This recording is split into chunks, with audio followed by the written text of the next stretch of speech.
Bonjour, je suis ravie de vous retrouver. Je fais cette petite vidéo pour répondre à une autre question qui m'a été posée. Est-ce que le pervers narcissique aime ses amis? Alors pour y répondre, déjà d'emblée, directement, je vais répondre à cette question et je vais dire non.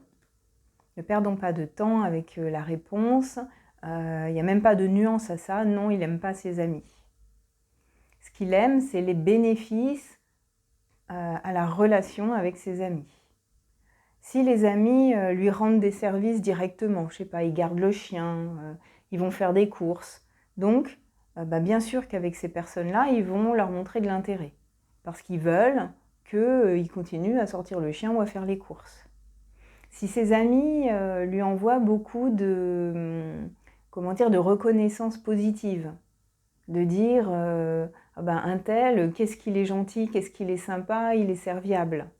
Donc du coup, ses amis vont être importants pour lui parce qu'ils lui permettent en fait de se sentir une personne bien.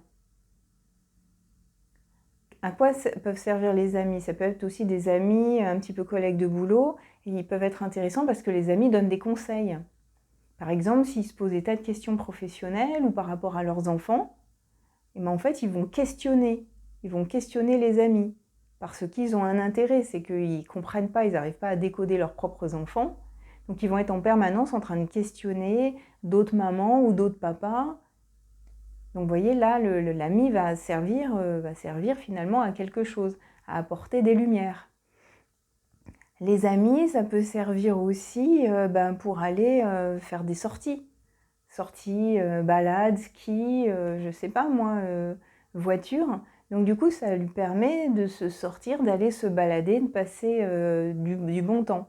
Comme certains vont se retrouver à aller dans les bars entre copains. Donc les copains permettent d'avoir une illusion de vie sociale, donc de se sentir normal. Voilà encore quelque chose à quoi peuvent servir les amis. De toute façon, c'est toujours autour du service, quoi. C'est toujours une stratégie et le pervers narcissique n'aime personne, ni lui ni les autres. Il y a vraiment une faille d'empathie, quelque chose qui ne s'est pas mis en place. Donc comme justement il n'a pas, très jeune, dès l'enfance, on dit, donc ça peut se mettre en place à 3 ans, même encore avant, si vous avez une vraie faille de personnalité, la personnalité avec ensuite les événements de vie vécus par-dessus n'arrange rien. Mais dans l'ensemble, si la personne est dépourvue d'affection ou d'amour pour les autres, dans sa façon d'apprendre et de se développer, comme un enfant normalement grandit par mimétisme, et en fait, ils vont aussi, du coup, les pervers narcissiques, se développer par mimétisme.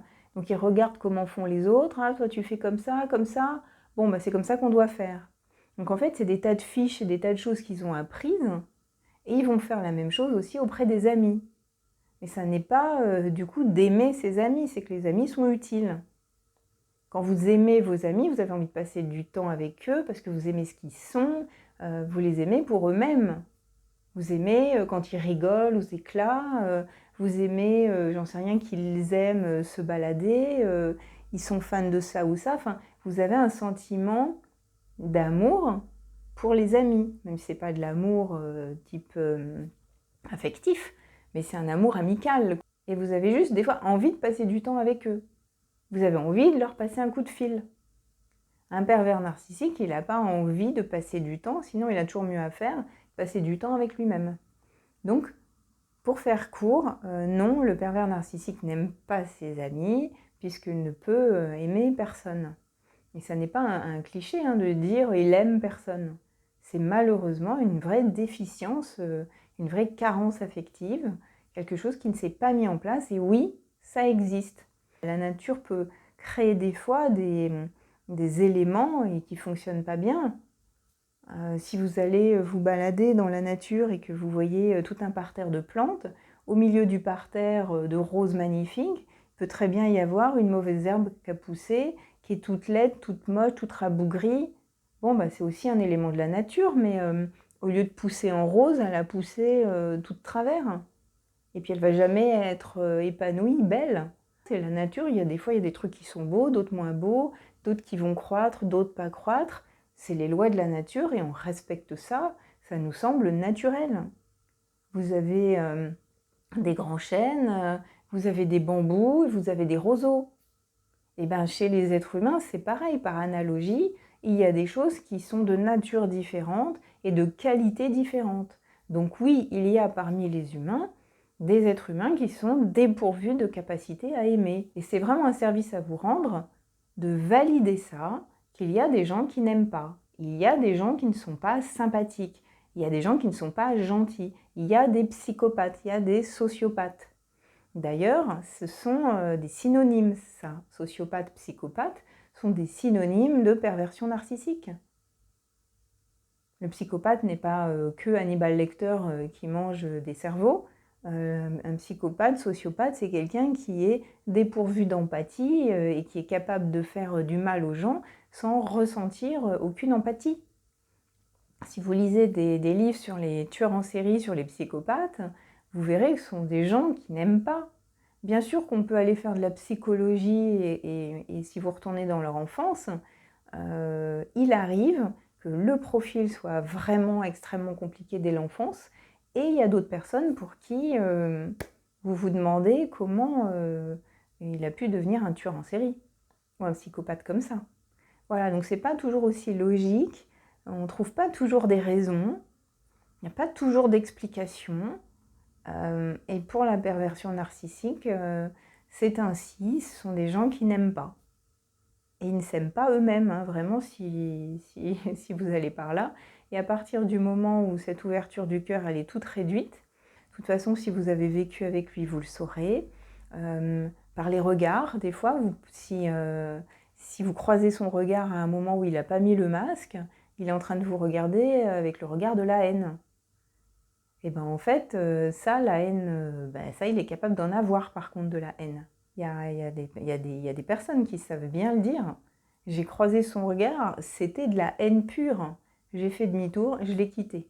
C'est ça le truc, c'est qu'un pervers narcissique, il faut savoir repérer à certains moments quand le masque est tombé, voilà, le côté représentation, quand ça tombe, c'est là où vous avez affaire à quelqu'un qui n'aime pas.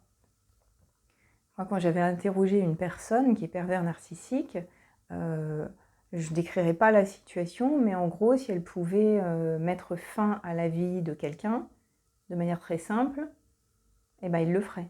Oui, il y a davantage de rage et de haine, et il n'y a pas d'amour. Alors s'il y a 10%, 10 degrés, on va dire, 10 degrés d'amour, bouh, c'est bien le bout du monde.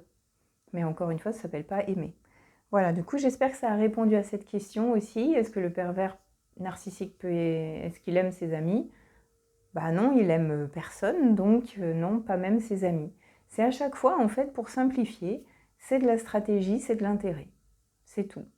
Comme s'il était en train de jouer à un jeu, il avance ses pions les uns après les autres. C'est extrêmement énergivore d'ailleurs, et plus la vie avance, plus leur vie est douloureuse et difficile, parce qu'ils ont beaucoup moins de charme, beaucoup moins de patience, ils sont beaucoup moins capables dans leur stratégie où il fallait utiliser justement la gentillesse. Donc ils vieillissent très mal et ils n'ont pas de plus en plus d'amis, hein, ils en ont bien de moins en moins. Voilà pour cette question. J'espère que ça a répondu à la question. N'hésitez pas à me le dire dans les commentaires ou à poser toute autre question et je me ferai un plaisir d'y répondre. Sur ce, prenez soin de vous et puis s'il y a un pervers narcissique dans votre vie, continuez votre cheminement vers la sortie. Allez, ciao, bonne journée. Au revoir.